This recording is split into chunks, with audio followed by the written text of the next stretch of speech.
Hello students, आज की video में हम हिंदी की किताब पढ़ने की प्रैक्टिस करेंगे। और ये जो लेसन लिया है मैंने, लेसन नंबर 8, और इसका नाम है मैं और मेरा देश। ये है यूपी बोर्ड कक्षा 5 की वाटिका पुस्तक से। तो चलिए लेसन स्टार्ट करते हैं। महान संत स्वामी राम तीर्थ एक बार जापान गए। वे रेल में यात्रा कर रहे थे। एक दिन ऐसा हुआ कि उन्हें खाने को फल ना मिले। उन दिनों फल ही उनका भोजन था। गाड़ी एक स्टेशन पर ठहरी। उन्होंने स्टेशन पर फलों की खोज की, किंतु पा ना सके। उनके मुंह से अचानक निकला, जापान में शायद फल नहीं मिलते। एक जापानी युवक प्लेटफॉर्म पर खड़ा था। उसने ये शब्द सुन लिए। सुनते ही वह भागा और कहीं से एक टोकरी ताजे फल ले आया। आगे देखते हैं। उसने वे फल स्वामी राम तीर्थ को भेंट किए और कहा, लीजिए, आपको फलों की ज़रूरत थी। स्वामी जी ने समझा यह कोई फल बेचने वाला है। उन्होंने उससे फलों के दाम पूछे, पर उसने दाम लेने से इनकार कर दिया। बहुत आग्रह करने पर उसने कहा, आप इनका मूल्य देना ही चाहते हैं तो अपने देश में जाकर किसी से यह ना कहिएगा कि जापान में फल नहीं मिलते। स्वामी जी युवक का यह उत्तर सुनकर मुग्ध हो गए। उस युवक ने अपने इस कार्य से अपने देश का गौरव न जाने कितना बढ़ा दिया। आगे, इस गौरव की ऊंचाई का अनुमान दूसरी घटना सुनकर ही पूरी तरह लगाया जा सकता है। किसी देश का एक युवक जापान में शिक्षा लेने आया। एक दिन वह सरकारी पुस्तकालय से कोई पुस्तक पढ़ने के लिए लाया। इस पुस्तक में कुछ दुर्लभ चित्र थे। इन चित्रों को उस युवक ने पुस्तक में से निकाल लिया और पुस्तक वापस कर दी। किसी जापानी विद्यार्थी ने उसे देख लिया और पुस्तकालय प्रभारी को इसकी सूचना दे दी।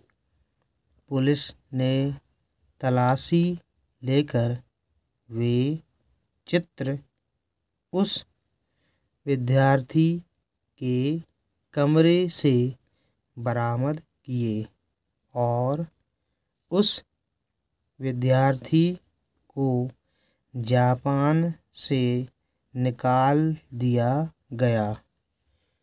प्रिय विद्यार्थियों, आगे बढ़ने से पहले यदि आप इस चैनल पर नए हैं तो इसे सब्सक्राइब कर लीजिए, क्योंकि इस पर मैं इसी तरह के वीडियोस लाता रहता हूं।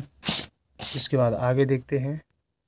इसके बाद आगे है, अपराधी को दंड मिलना ही चाहिए, पर मामला यहीं नहीं रुका और उस पुस्तकालय के बाहर बोर्ड पर लिख दिया गया कि पुस्तकालय में इस विद्यार्थी का प्रवेश तो वर्जित है ही, उसके देश के निवासियों का भी प्रवेश वर्जित है। जहाँ एक युवक ने अपने काम से अपने देश का सिर ऊंचा किया था, वहीं दूसरे युवक ने अपने काम से अपने देश के मस्तक पर कलंक का ऐसा टीका लगाया जो ना जाने कितने वर्षों तक संसार की आँखों में उसे लांछित करता रहा। जब हम कोई हीन या बुरा काम करते हैं तो हमारे माथे पर ही कलंक का टीका नहीं लगता, बल्कि देश का भी सिर नीचा होता है और उसकी प्रतिष्ठा गिरती है।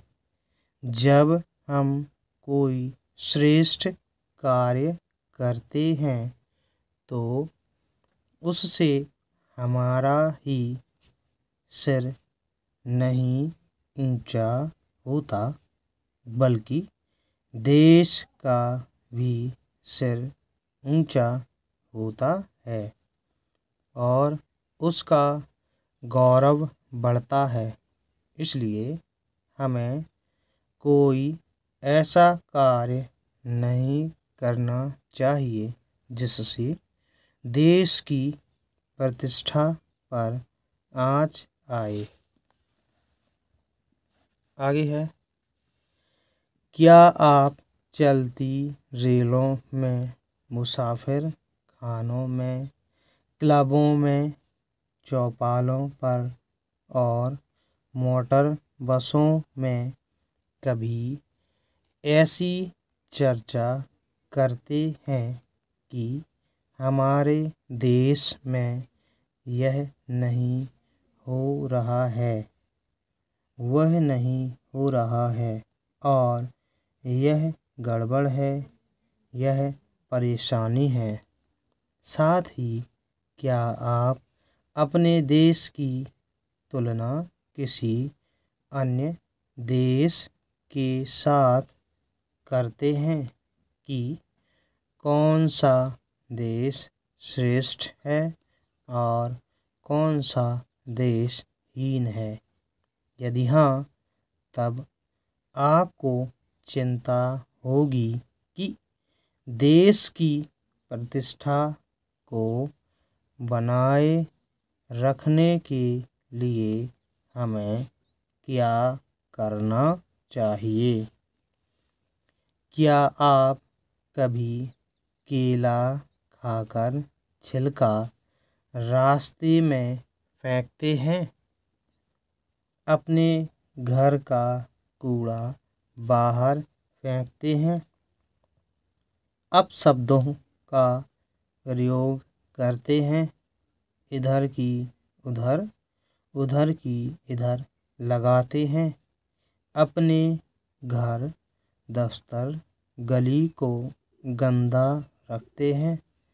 होटलों, धर्मशालाओं में या दूसरे ऐसे ही स्थानों में, जीनों में, कोनों में पीक थूकते हैं?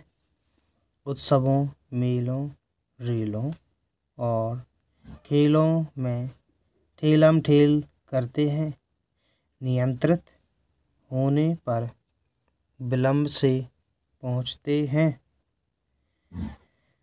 यहाँ पर लिखा निमंत्रित।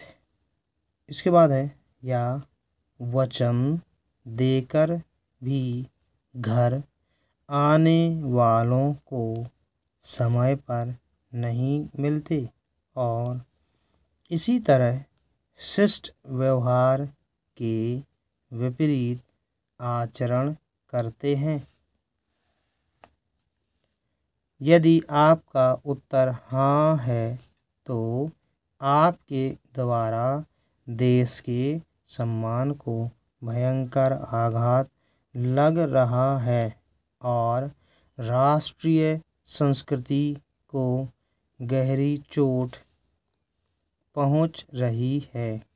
यदि आपका उत्तर नहीं है तो आपके द्वारा देश का सम्मान बढ़ेगा और संस्कृति भी सुरक्षित रहेगी। तो इस पाठ को लिखा है कन्हैया लाल मिश्र प्रभाकर। ये कौन है? कन्हैया लाल मिश्र प्रभाकर का जन्म 29 मई 1906 को सहारनपुर जिले के देवबंद गांव में हुआ। ये हिंदी के जाने माने निबंधकार थे।